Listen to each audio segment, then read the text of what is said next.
먼저 하나님 말씀 보겠습니다. 출애굽기 15장 22절에서 27절 말씀입니다.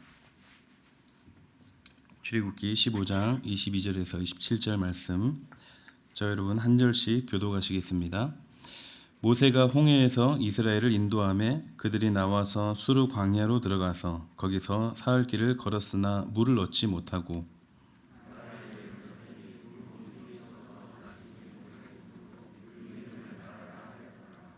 백성이 모세에게 원망하여 이르되 우리가 무엇을 마실까 하매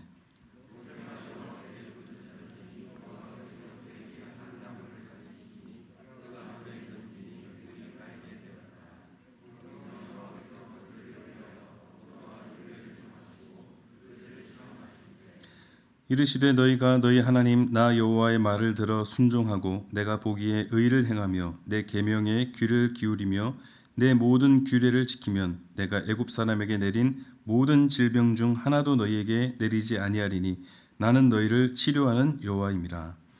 그들이 엘림에 이르니 거기에 물샘 12과 종려나무 70그루가 있는지라.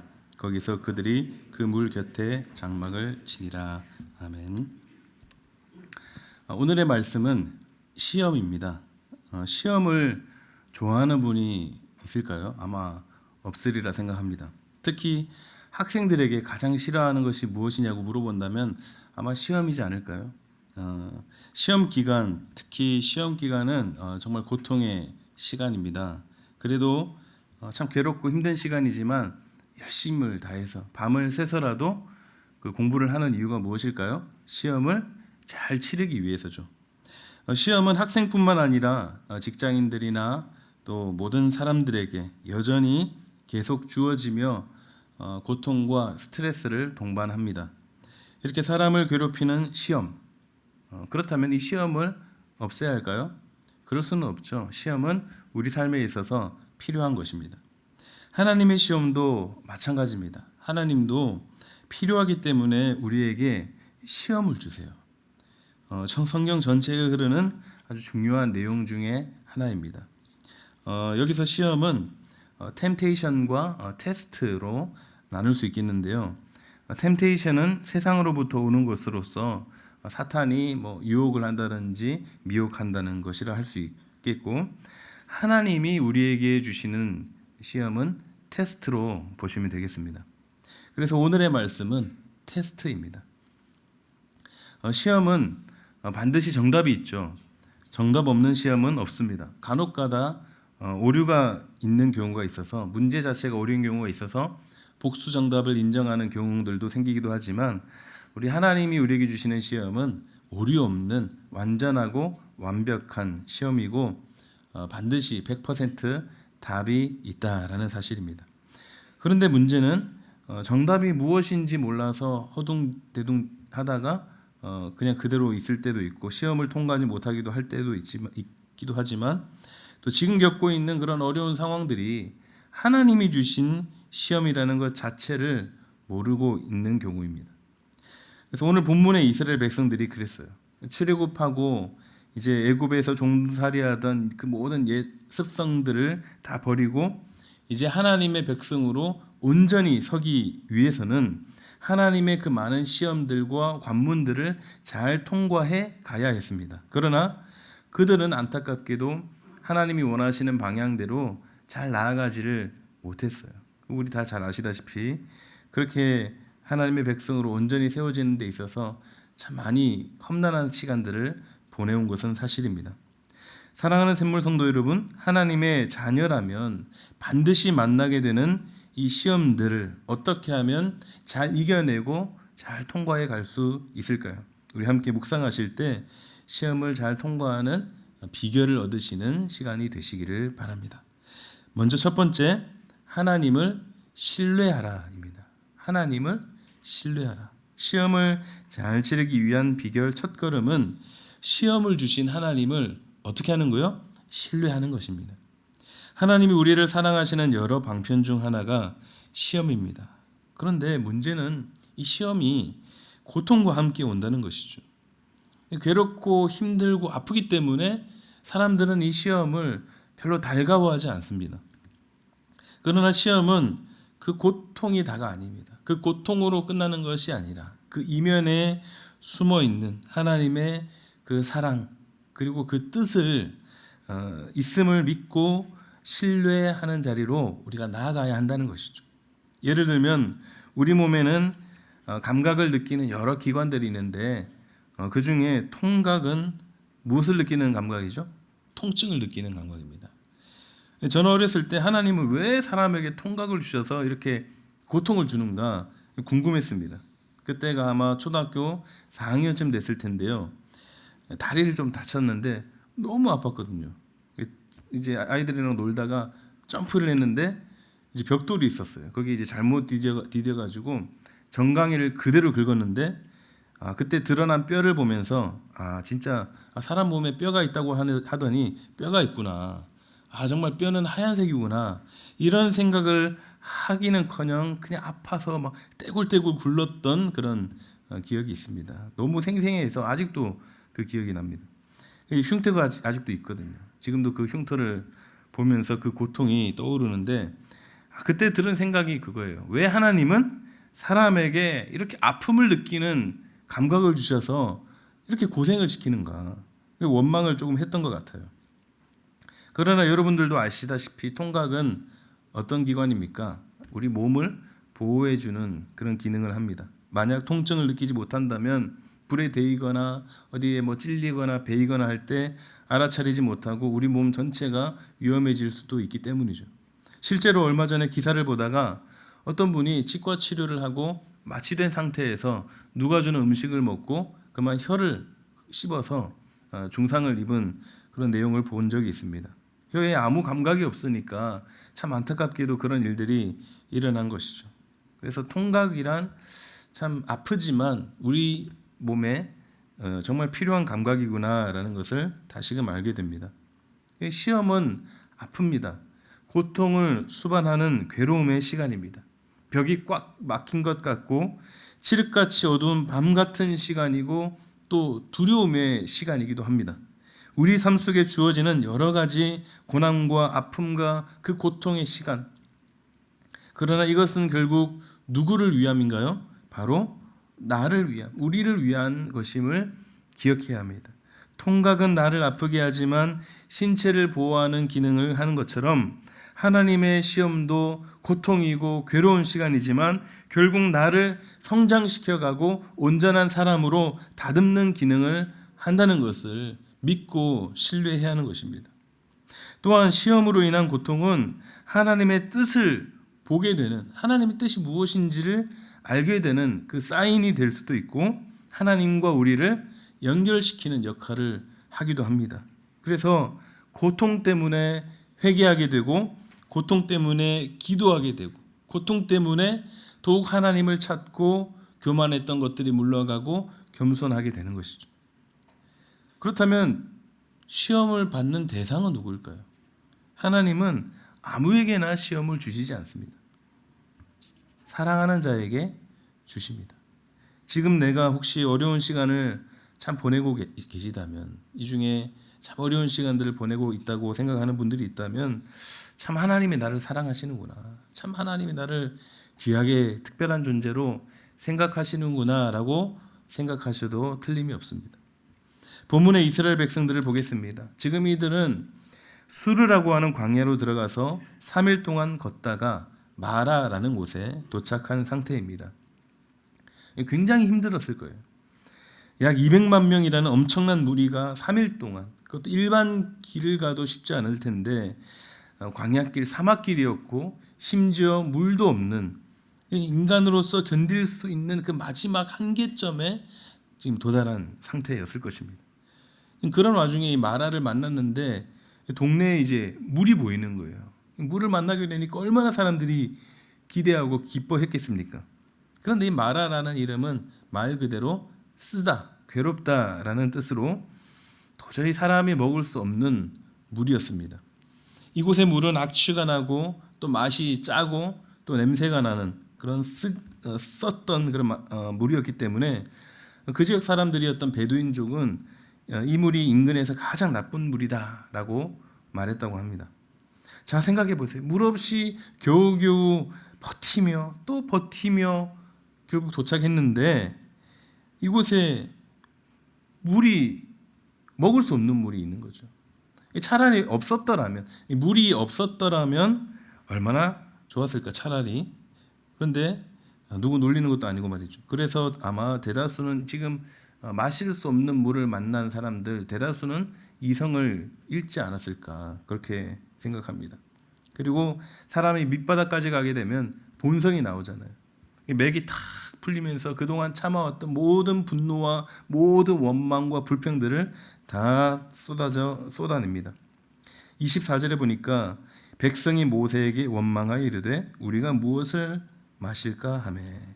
여기서 원망했다는 말은 시간적으로 밤새도록 이라는 뜻이 들어 있습니다. 그러니까 밤새도록 원망하고 불평했다라는 것이죠. 지금 이들은 하나님의 시험 안으로 들어왔습니다. 하나님의 시험은 가볍지가 않은 것 같아요. 하나님의 시험은 바닥을 치게 하십니다. 그 한계점까지 끌고 가십니다. 도저히 가망이 없는 어떤 우리가 느끼기에 가망 없는 그런 극한의 상황까지도 가게 하실 수도 있습니다. 지금의 백성들처럼 말이죠. 자, 이제 어떻게 해야 할까요? 그런데 한 가지 짚고 넘어가야 할 사실이 있는데요. 본문 시작할 때 모세가 인도에 왔는데 어디서부터 지금 인도에 왔습니까? 22절 앞부분에 보면 모세가 어디에서요? 홍해에서 이스라엘을 인도하매라고 되어 있습니다. 지금 이들은 불과 3일 전에 홍해의 기적을 경험했던 사람들이었습니다. 거대한 바다가 갈라지고 백성들이 건너오는데 뒤쫓아오던 애굽 군대들, 맹렬하게 뒤쫓아오던 애굽 군대를 하나님이 물을 닫으심으로 모두 수장시키고 그 애굽에서 탈출하여 나와 홍해의 기적을 잘 통과해 온 그런 사람들이었습니다. 그래서 백성들이 온 마음을 다하여 기쁨을 표현하며 찬양하고 하나님을 노래했습니다. 그리고 그들의 듬직한 리더인 모세를 믿었습니다. 그런 일이 불과 며칠 전의 일이라고요? 3일 전의 일입니다. 아무리 대단한 기적이 자기 삶에 주어진다고 해도 고작 3일 만에 망각하고 불평하고 불만을 표현한 게 바로 우리인 것 같아요. 인간인 것 같습니다. 아니, 그러면 이렇게 질문할 수도 있어요. 그럼 3일 동안 그렇게 힘들게 하지 말던가. 왜 그렇게 힘들게 해놓고 그러냐라고 물을 수도 있습니다. 솔직히 저 같아도 그 상황이 되면 어떻게 했을지 몰라요. 당시 백성들의 입장이 아니라면, 그 당사자들이 아니라면 그 고통을 잘 모를 겁니다. 처자식들과 가축들 또 여러 짐들, 그 먼 거리에서 광야길을 걸어온 그 사람들, 그 물도 없어서 극한의 상황까지 가 있는 그런 사람들, 지금 얼마나 극도의 갈증을 느끼고 지쳐 있겠습니까? 그러니까 이전에 기적이고 뭐고 지금 이 앞에서 눈이 뒤집어진 거죠. 하나님이 왜 이렇게 하실까? 하나님은 왜 이런 고통을 주실까? 좀 우리가 살아갈 때 좀 편하게 해주시면 안 될까요? 차라리 그들이 가는 그 길, 가나안을 향하여 가는 그 길, 가나안이 아니라 지금 살고 있던 그 땅, 너무 풍요롭고 풍족했던 그 이집트 땅, 애굽 땅을 차라리 주셨더라면 굳이 이렇게 고생하지 않고 얼마나 편하게 살 수 있었겠습니까? 그런데 왜 굳이 하나님이 이렇게 나오게 하셔서 그 광야길을 걷게 하시고 물도 못 마시게 해서 이런 한계를 경험하게 하시는가? 왜냐하면 우리는 참 연약하기 때문입니다. 3일 전에 기적을 경험했음에도 지금 내 눈앞에 놓여 있는 어려운 상황에 불평하고 불만을 외치는 우리의 그런 연약함. 고작 지금 이 마라 앞에서 속절없이 무너지는 백성들을 보면서 나 자신을 다시 한 번 더 돌아보게 됩니다. 나는 어떠한가? 여러분은 어떻습니까? 하나님은 우리를 다듬어 가시기 위해 고난을 사용하십니다. 고난을 그냥 사용하시는 것이 아니라 반드시 사용하십니다. 성경의 모든 인물들이 다 그 모든 고난들을 통과했습니다. 그리고 하나님의 그 시험들을 통해 연단됐습니다. 우리도 그렇게 만들어 가시고 빚어 가십니다. 다시 한 말씀드립니다. 하나님은 아무에게나 시험을 주시지 않습니다. 사랑하는 자에게 주시는 관문, 하나의 통과 의례라고 보셔도 좋습니다. 내가 지금 큰 어려움을 겪고 있다면 하나님이 나를 사랑하시는가 보다. 내가 너무너무 견디기 힘든 그런 고통과 괴로움의 시간이라 할지라도 하나님이 나를 사랑하시는구나. 이렇게 생각하십시오.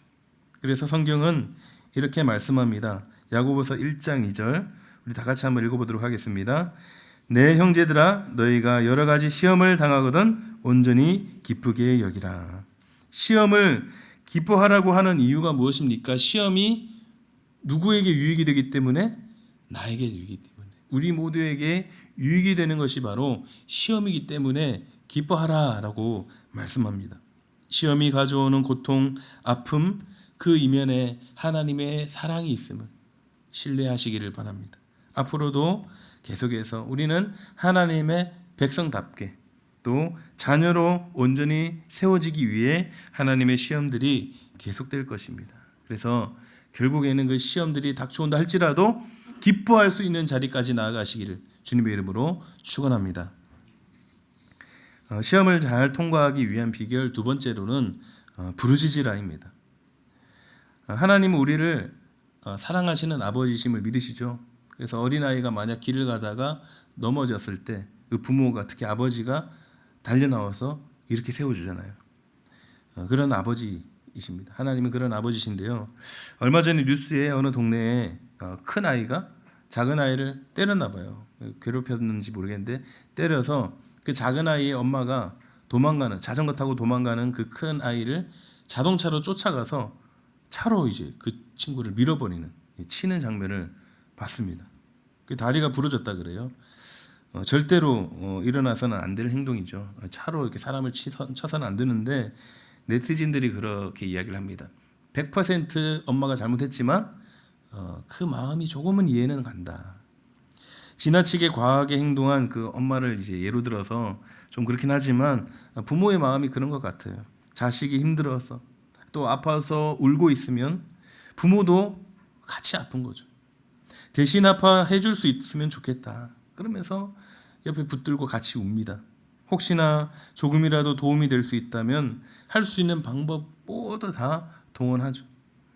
자녀 문제가 만약 생기게 되면 그날부터는 온종일 그 자녀의 그 문제를 놓고 생각에 잠기고 고통 가운데 있습니다. 그러면서 그 자녀를 계속해서 주시하는 것이죠. 하나님도 그렇습니다.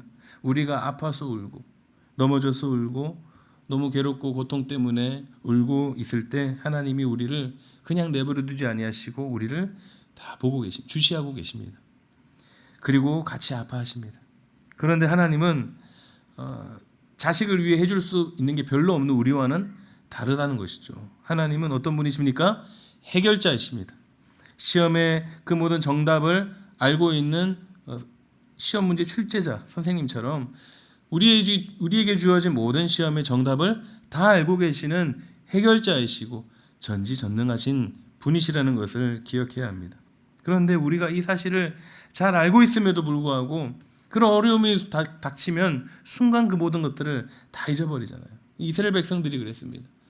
이스라엘 백성들이 그 하나님의 역사와 기적들을 체험했음에도 불구하고 그 어려운 순간 속에 거할 때 다 모든 것을 잊어버리지 않습니까?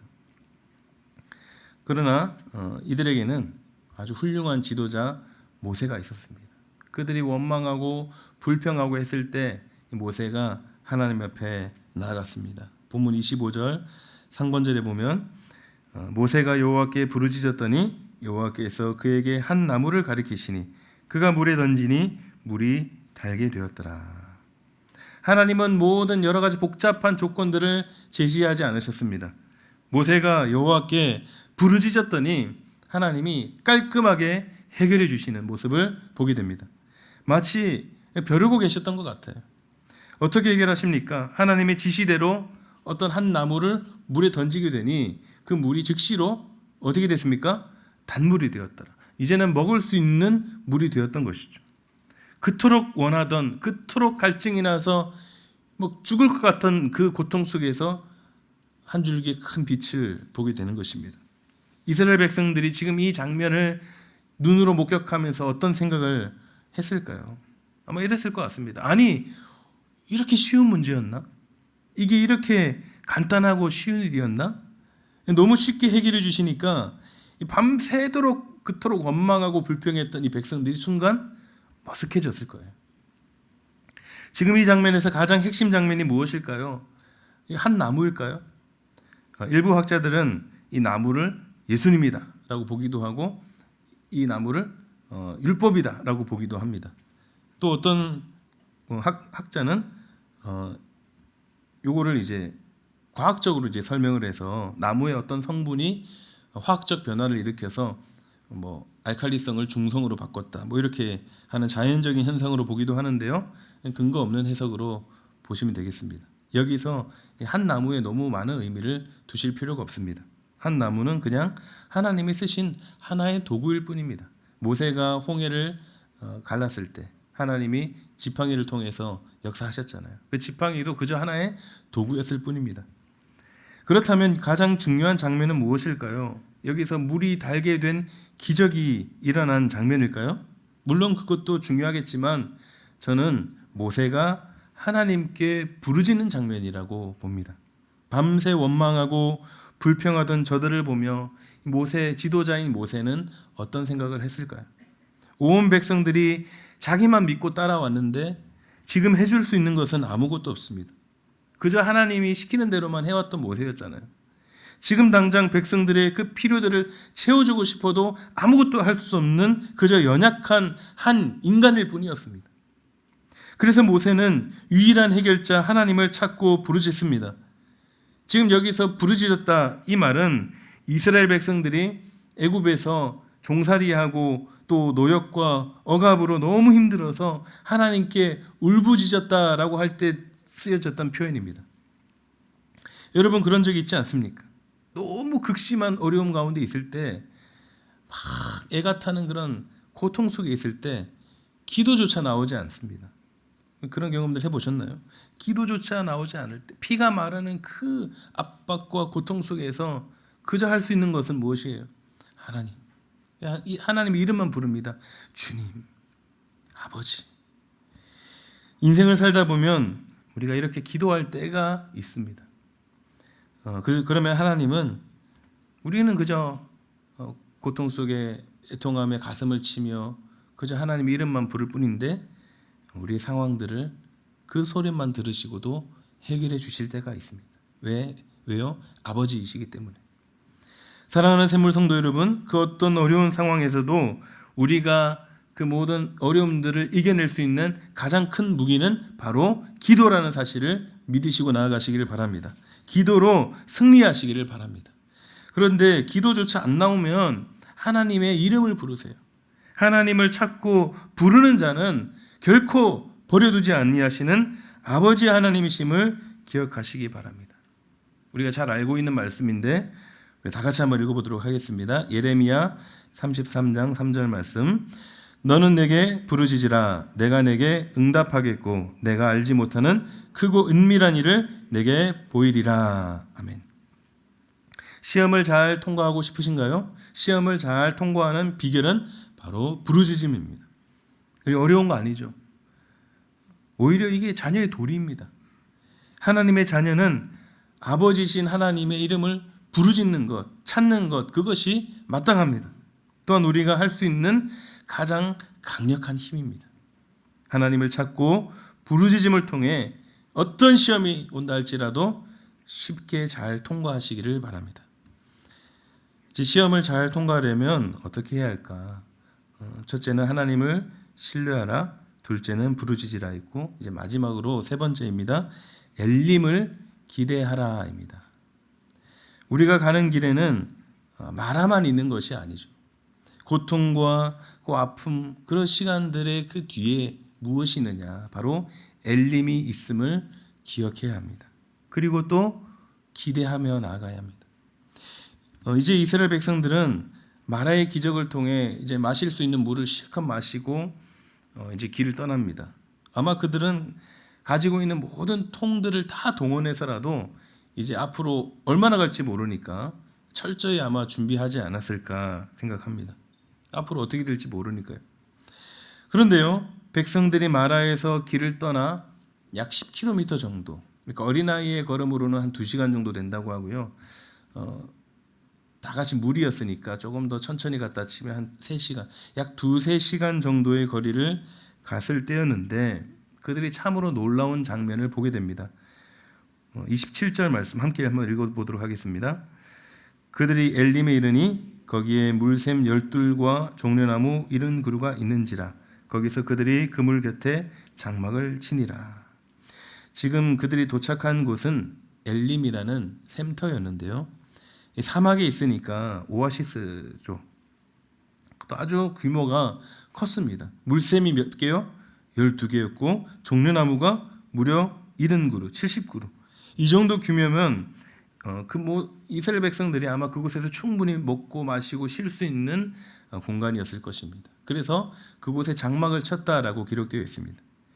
이들이 이곳에 도착했을 때 그 상황 어떤 마음이었을까? 그 백성들의 모습을 한번 상상해 보면 좋겠습니다. 그동안 쌓여왔던 모든 피로와 그 고통들과 아픔들은 싹 잊은 채 그 말로 표현할 수 없는 기쁨과 즐거움을 가지고 환호성을 지르며 그 엘림을 향해 달려갔을 것 같아요. 그 아이들은 앞뒤 돌아보지 않고 아마 그 엘림 그 물속으로 뛰어들고 물장구 치고 물을 마음껏 마시며 놀지 않았을까, 그렇게 백성들의 모습이 그려집니다. 그런데요, 이 장면에서 참 안타까운 부분이 있습니다. 무엇일까요? 그 마라에서, 그 이전 마라에서 하나님과 모세를 원망하지 않고 조금만 더 참고 약 2-3시간 정도의 거리를 조금만 더 나아갔더라면 엘림의 기쁨을 누릴 수 있었다는 것입니다. 조금만 더 마라 그 너머를 볼 수 있었다면, 조금만 더 멀리 볼 수 있었다면 얼마나 좋았을까요? 너무 아쉽잖아요. 아쉽지 않습니까? 조금만 더 가면 됐는데, 정말 한치 앞을 모르는 게 인생길이다라는 게 실감이 나는 장면인 것 같습니다. 그러나 우리는 한 번도 가지 못한 길을 우리는 잘 찾아갈 수 있습니다. 앞을 모르지만 우리는 갈 수 있습니다. 왜냐하면 하나님이 우리를 인도해 가시기 때문입니다. 내가 찾아가려고 하면, 제가 100% 말씀드릴 수 있습니다. 내가 찾아가려고 하면 실패합니다. 그러나 하나님의 인도하심을 따라가면 100% 목적지에 도달할 수 있습니다. 우리가 할 수 있는 것은 그저 따라가기만 하면 됩니다. 하나님을 또 어떻게 하면 따라갈 수 있을까? 순간순간 그 하나님의 뜻을 구하고, 또 하나님이 우리 가운데 여러 상황과 음성들을 통해 말씀을 통해 보여주시고 안내하시는 그 길을 우리가 믿음으로 순종하면 되는 것이죠. 그러면 어느새 가장 최적의 길로, 가장 최고의 길로 우리가 그 최고의 자리로 나아가고 있음을 결국 깨닫게 되는 날이 올 것입니다. 하나님은 백성들에게 마라의 시험을 주셨지만 그들에게는 이미 무엇을 준비하셨다고요? 엘림을 준비하고 계셨습니다. 엘림의 12샘은 이스라엘의 12지파를 상징하고요, 종려나무 70그루 70그루는 이스라엘의 70인 장로를 상징합니다. 그러므로 엘림은 시험을 통과한 이스라엘 백성들을 위한 하나님의 완벽한 예비하심이었고 축복의 공간이었습니다. 그러니 만약 이들이 그 마라를 잘 통과했더라면, 조금만 더 믿음으로 신뢰하며 그 시험들을 잘 이겨냈더라면 그 엘림에서의 그 기쁨과 그 감사가 몇 값짜리나 됐을 것입니다.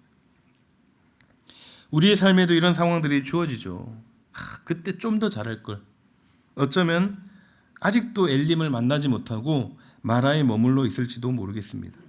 그토록 하나님을 원망했던 그 이스라엘 백성들이 바로 앞에 엘림이 있음을 알았더라면 그 마라에서 하나님을 원망했을까요? 절대 원망하지 않았을 것입니다. 우리의 앞길을 우리는 알지 못합니다. 어떤 것도 속단할 수 없습니다. 그러나 우리에게는 이미 정해진 길, 이미 정해진 루트가 있음을 기억하시고요, 그 가운데 그 어떤 장애물을 만나 시험을 치른다 해도 반드시 정답이 있음을 기억하며 나아가시기를 바라고, 그리고 그 상황 넘어 지금 이 장애물, 내가 막혀있는 벽, 내가 힘들어하는 이 상황 속에 머물지 마시고 그 뒤에 있는 하나님의 예비하심이 있음을 믿고 신뢰하며 나가시기를 바랍니다. 계속되는 지금 코로나 때문에 나라와 세계가 참 어려움을 겪고 있는데요. 최근 좀 괜찮아지는가 싶었더니 또 상황이 안 좋아지는 것 같습니다. 한국 교회도 지금 많이 위기 의식을 느끼는데 성도들이 믿음도 약해지고 또 예배의 중요성도 점점 약해지는 것이 아닌가, 이런 염려들을 지금 실제로 합니다. 그러나 저는 지금은 우리 모두에게 하나님의 시험의 때라고 봅니다. 아직은 알 수 없지만 분명히 우리에게 엘림을 예비하고 계심을 믿고 나가기를 원합니다. 여러분들의 가정에 어려움들이 있으신가요? 직장, 회사, 또 사업장, 또 학교, 여러 처해 있는 상황 가운데 어려움을 느끼고 계십니까? 그렇다면 마라에 머물지 마시고, 마라에서 그 상황에 갇혀 그 시선을 마라에만 두고 계시지 마시고, 그 너머에 있는 하나님이 우리 가운데 예비하신 축복의 땅 엘림을 바라보시기를 바랍니다. 마라의 그 쓰디쓴 고통이 나를 절망 가운데 그 실패로 내모는 것 같아도 더 이상 그곳에 머무르지 마세요. 하나님이 주시는 시험은 우리가 능히 감당할 수 있고 이길 수 있음을 믿고 나가시기를 바랍니다. 고린도전서 10장 13절입니다. 우리 같이 한번 읽어보겠습니다. 사람이 감당할 시험 밖에는 너희가 당한 것이 없나니 오직 하나님은 미쁘사 너희가 감당하지 못할 시험 당함을 허락하지 아니하시고 시험 당할 즈음에 또한 피할 길을 내사 너희로 능히 감당하게 하시느니라. 아멘. 앞으로도 우리에게 제2의 제3의 마라가 주어질 수도 있습니다. 그때마다 그 현실과 상황을 넘어 우리에게 축복의 땅 엘림을 예비하신 하나님을 볼 수 있기를 바랍니다. 해결자 되시는 우리 하나님을 온전히 붙들고 그 모든 시험들을 잘 통과하시고 승리하시는 여러분들이 다 되시기를 바랍니다. 말씀을 맺겠습니다. 시험은 누구에게나 주어집니다. 하나님을 아버지로 우리가 모시는 우리 모든 그리스도인들은 다 시험을 당하게 됩니다. 문제는 얼마나 잘 통과하느냐입니다. 하나님은 감당 못할 만큼 어렵고 힘든 시험은 주시지 않는다고 약속하고 계십니다. 누구든지 통과할 수 있습니다. 어떻게 해요? 시험 속에 있는 그 하나님의 인도하심, 그 하나님을 신뢰하며 나아가는 것이고, 그리고 또 그렇게 통과하다 보면, 시험들을 통과하다 보면 결국 우리가 점점 단련되고 영적으로 성장하게 될 줄로 믿습니다. 더욱더 하나님을 부르짖고 찾으시길 바라고 우리에게 예비하신 하나님의 축복을 기대하며 나아가실 때 우리가 그 모든 시험들을 잘 통과해 나갈 줄로 믿습니다. 시험을 승리하시는 모든 성도님들 다 되시기를 주님의 이름으로 축원합니다. 아멘. 우리 시간 함께 찬양하시겠습니다. 주가 보이신 생명의 길, 함께 찬양하고 기도하겠습니다. 사랑하는 하나님 아버지, 우리가 인생의 여러 시험들을 만나게 될 때 그 시간들이 참 괴롭고 힘들지만 결국 나를 온전한 그리스도인으로 세워가시려는 우리 하나님의 뜻임을 다시금 깨닫고 마음에 새깁니다. 주어진 현실 그 상황에 머무르지 않게 하시고 더욱 주님을 찾고 그 상황 넘어 하나님의 예비하심을, 축복의 그 땅을 우리에게 주심을 믿고 그 믿음으로 볼 줄 알고 그 길을 나아가는 우리 모두가 다 될 수 있도록 인도하여 주시옵소서. 하나님 받은 은혜에 감사하며 주님 앞에 우리 소득의 일부를 드립니다. 주님 기쁘게 받아주시고 이 예물 쓰이는 곳에 우리 주님의 영광 드러나게 하시고 드린 손길들 위에 더욱 풍성함으로 채워주시며 혹 드리고 싶으나 드리지 못한 그 모든 손길들도 기억하여 주시옵소서. 지금은 우리 주 예수 그리스도의 은혜와 하나님 아버지의 크고 무한하신 사랑하심과 성령의 위로하심과 교통하심이 우리가 만나는 모든 인생의 시험들을 순조롭게 잘 통과해 나가 하나님의 영광과 뜻을 이루기를 소원하는 우리 모든 샘물 공동체 위에 지금부터 영원까지 항상 함께 있을지어다. 아멘.